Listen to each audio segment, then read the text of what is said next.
Now you'll see the courage of a real He-Man from Texas. Stop torturing me!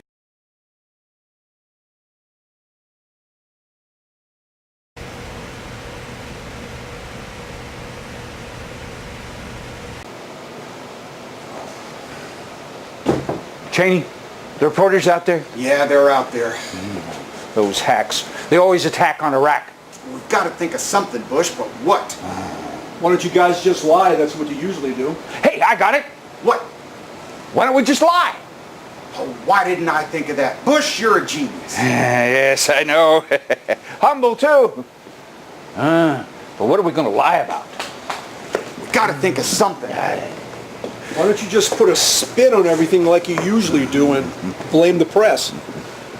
Hey, I got it. What? Why don't we put a spin on everything and blame the press? Why didn't I think of that? Creep reporters. Always looking for the truth. Man, are they weird or what? I can't take this anymore. What's his problem? We're politicians. What do people expect? If we play our cards right, we can spin this war into a majority in the Senate.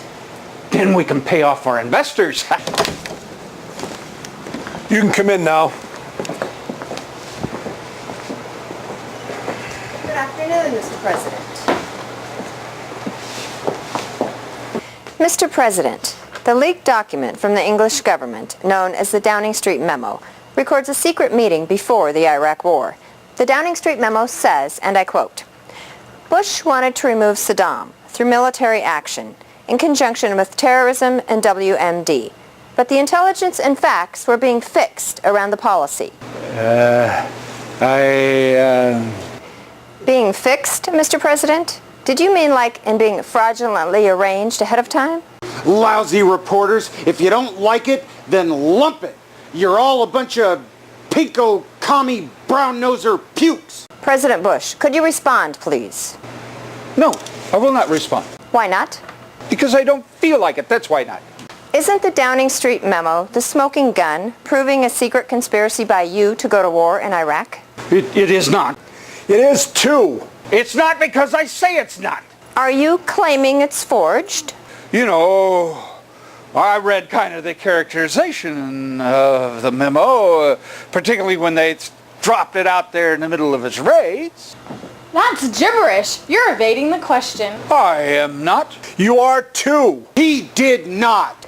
I'll repeat the question. Isn't it true that the Downing Street Memo proves that you engaged in a secret conspiracy to mislead the American people and to invade and occupy Iraq? I already answered that question. You did not.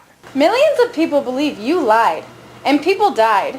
Nah, can't touch me. Next question. Mr. Vice President, while on national TV show Meet the Press, you stated, and I quote, "We believe he has in fact reconstituted nuclear weapons." Can you provide an explanation for that unequivocal statement of fact? He misspoke when he was lying. Yeah, I misspeak. We never had any proof that Saddam Hussein had acquired a nuclear weapon. Isn't that the rock-hard evidence that you two slimeballs were engaged in a conspiracy to go to war in Iraq based on lies and misstatements? On advice of counsel, I assert my Fifth Amendment right to refuse to answer that question on the grounds that my misspeaking might incriminate me as a war criminal. Sweet. Mr. President, on your address to the nation on war with Iraq, March 17, 2003, you stated, and I quote, "Intelligence gathered by this and other governments leaves no doubt that the Iraq regime continues to possess and conceal some of the most lethal weapons ever devised." Yeah. I'm taking the Fifth Amendment. Picky. So we made a few mistakes whipping up the war hysteria. Big deal. Yeah. How else was I supposed to whip up my bogus war, Ms. Wise Guy? I had to catapult the propaganda. You pulled a fast one, Bush. The famous false 16 words in your January 23, 2003 State of the Union speech, which led directly to the invasion of Iraq. And I quote, "The British government has learned that Saddam Hussein recently sought significant quantities of uranium from Africa." I'm taking the Fifth. Oh, man, it's hot in here. Whew. Isn't it true that prior to your saying those false and shameless 16 words, that the State Department had already said that your claim was highly dubious, and that the CIA sent 2 memos to the White House before the war disputing your wild-ass claim? The intelligence I get is good intelligence, and the speeches I have given are all backed by good intelligence. Oh, yeah? Well, just 3 months earlier, that same wild-ass claim that Saddam Hussein was seeking uranium from Africa was eliminated by the CIA as false from a speech you gave in Cincinnati. My job is to catapult propaganda, not check out the facts. How did those fabricated, fibbing, false 16 words get back into your State of the Union speech after they had already been eliminated from your prior Cincinnati speech? I don't know. Somehow they just got sneaked back in. You know, there seems to be a consistent pattern developing here, Mr. Pariah President. All the pitter-patter of little rats' feet, false and misleading statements, all lead right back to the front door of the White House. I want to get to the bottom of this answer myself. Therefore, I have ordered the CIA to investigate itself in this matter. Oh, great. Now we'll get the truth for sure. A blue ribbon committee of responsibility deflection headed by General Whitewash has already been appointed. And if everything goes according to our plan, the report will be classified top secret and buried for 40 years. This is a conspiracy. You guys manufactured a crisis by hyping the intelligence, whipped up war hysteria by the use of false and misleading statements, and then went to war because you chicken hawks wanted to go to war. You pulled a fast one, Bush. I'm shocked. Shocked that you could think such a thing. Why, I know how terrible war is because I watch war movies on TV all the time. Me too. Just last night I watched the movie Patton, starring George C. Scott and Carl Malden. How does your administration define terrorism? It's easy, you simple-minded idiot. You're the idiot. We're good and they're bad. Therefore, terrorism is whatever we say it is. What's so tough about that, you pinko, commie, peacenik punk? You have hurt my feelings. 9/11/24/7. Why, surely, by now you should know that I would never, ever lie. Honest, my word is sacred. Sacred? Honest? Well, I'm a truth-telling straight shooter from Texas with a pipeline to heaven. You just ask my speechwriters to spin my 9/11 public image every day. How do you draw the line between self-defense and terrorism?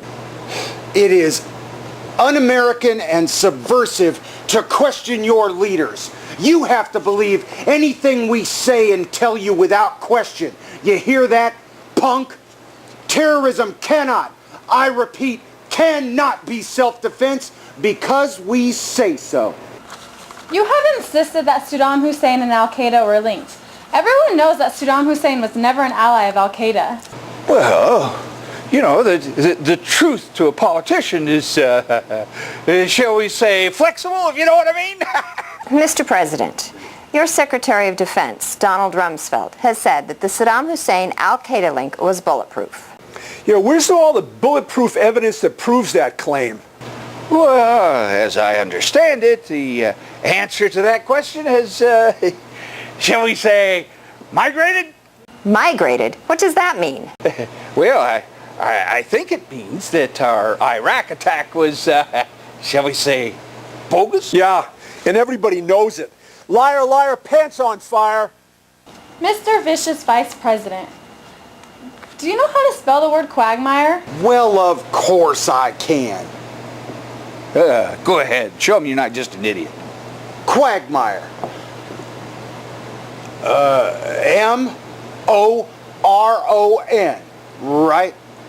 Close enough. Mr. President, you told reporters that, quote, a report came out of the International Atomic Energy Agency that they were 6 months away from developing a weapon. I don't know what more evidence we need. 3 weeks later, the International Atomic Energy Agency said the report never existed. I misspoke when I was lying. How come you didn't tell the American people that the report you used to whip up the war never existed? Nanny, can't touch me. Creep reporters, always sniffing around for the truth. Who the hell do you think you are?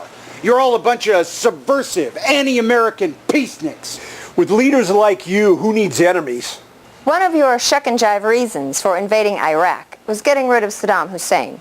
Was getting rid of Saddam Hussein the right thing to do? I'm proud to be the one that got rid of Saddam Hussein.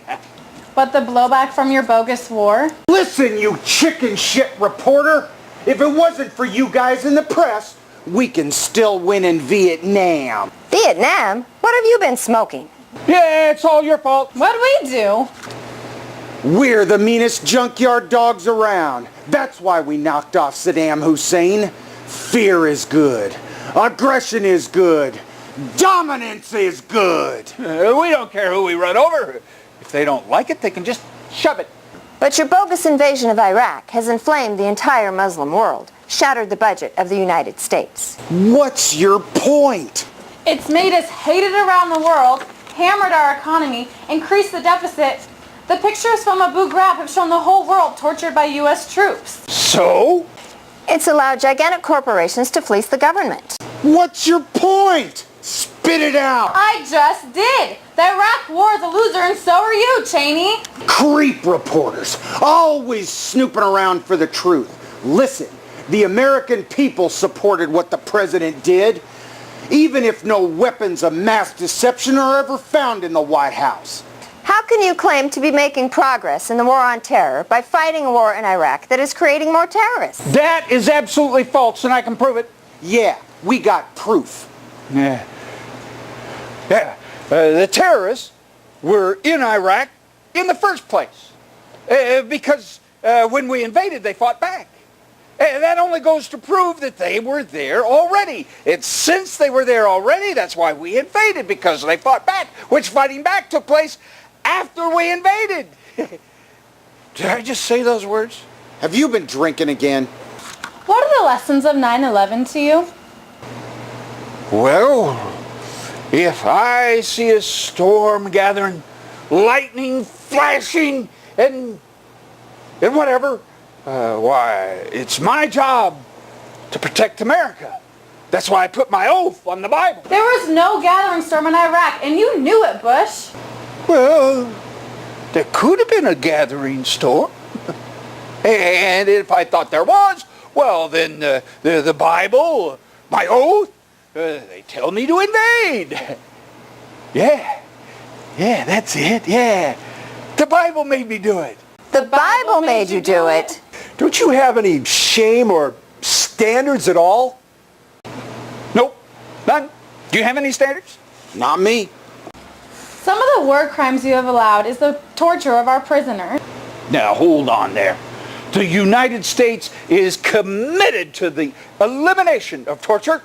Then how come you've allowed waterboarding, stress positions, hitting and head slapping? Waterboarding is not torture because the prisoner is not actually drowning, but only feels that he is drowning. But those techniques were used as medieval torture. Theoretically, as a legalistic matter, based on the question of how many angels can dance on the head of a pin, as a prisoner is not drowning, in fact, therefore, he is not being tortured, in fact. To prove to the American public that waterboarding is not torture, I have decided to subject myself to the same practice. John, get the board. Are you sure you want to do this? Absolutely.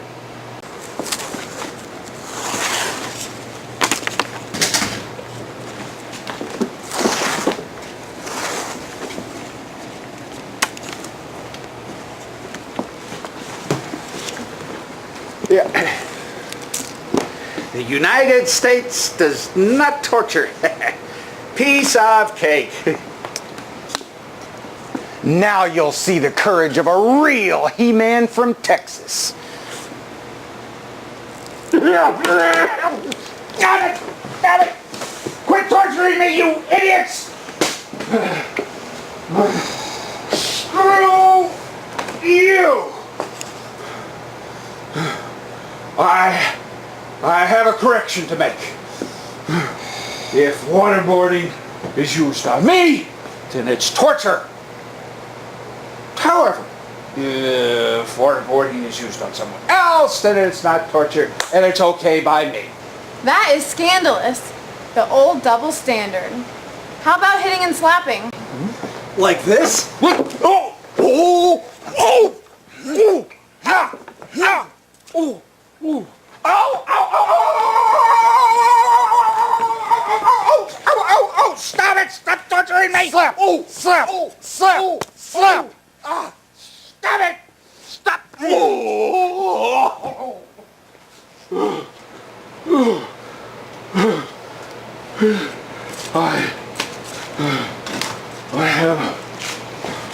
I have another correction to make.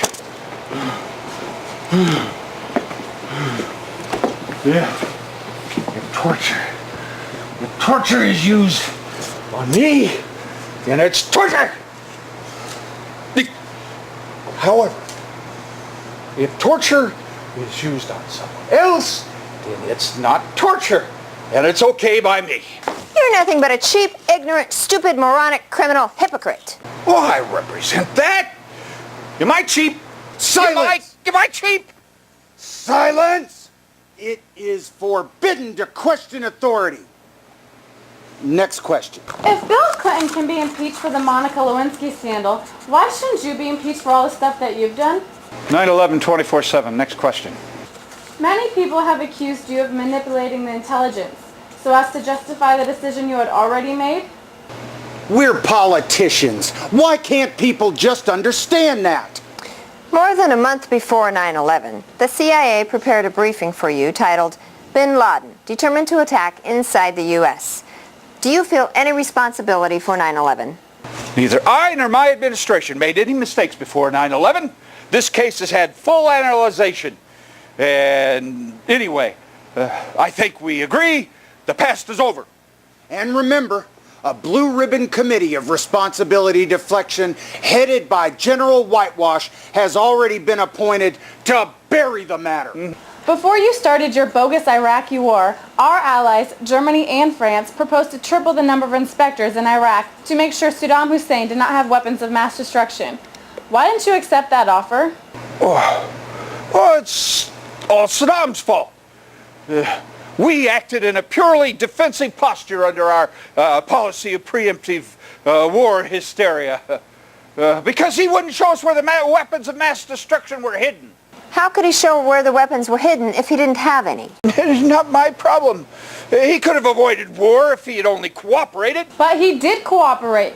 He filed a 12,000-page declaration with the UN disclosing he did not have any weapons of mass destruction and offered to allow UN inspectors back in without conditions. That dirty rat Saddam Hussein, he tricked us into doing what we'd planned to do all along anyway. It's all his fault. That doesn't make any sense at all. He forced us to go to war because he's an evil thinker and an evil doer. We had to defend our oil. I'm not a wimp like my father. What's your father got to do with it? Nothing.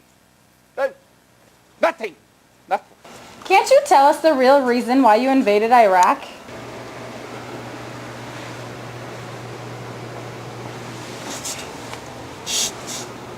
Okay. I'll tell you the real reason, but this is off the record. Okay, it's off the record. We had a secret plan where all that would allow us to wipe out all the suiciders. Baloney! Oh, yep. And it's our plan. Our plan is working. Liar, liar, skirt on fire. We wanted a showdown with all our enemies, where all the evildoers and evil speakers and whatever would all get killed by the good guys. That's us. So we put together a mighty coalition composed of Outer Mongolia, Inner Mongolia, Micronesia, Bulgaria, and Texas. We knew the suiciders were a bunch of kooks. We know who the real kooks are. Yeah, we counted. We were counting on the Muslims to get all weird if we invaded, conquered, and occupied a country that had nothing to do with 9/11. We figured the evildoers would lose their cool and climb out of their caves. And then they'd embezzle themselves into Iraq, where coalition forces could wipe them out. So you see, everything is going according to plan. And them weenie Democrats can't even figure it out. So we tricked Osama bin Laden into thinking that we thought he was thinking we would never be so stupid and arrogant as to invade Iraq. But Osama bin Laden was wrong. Wrong, wrong, wrong. It turns out we are that stupid and arrogant. Because I always have to try and beat my dad. Everyone always forgets that I have an inferiority complex with my Poppy Bush. So we tricked everyone so that I could beat up, whoop ass my Poppy Bush. Oh, for God's sake. Everyone always misundercalculates me. Coalition forces remain on plan. Oh, make him stop. Please, God, make him stop. Come on, let's get out of here. The only people in the whole world that would believe all that crap are lemmings and space aliens.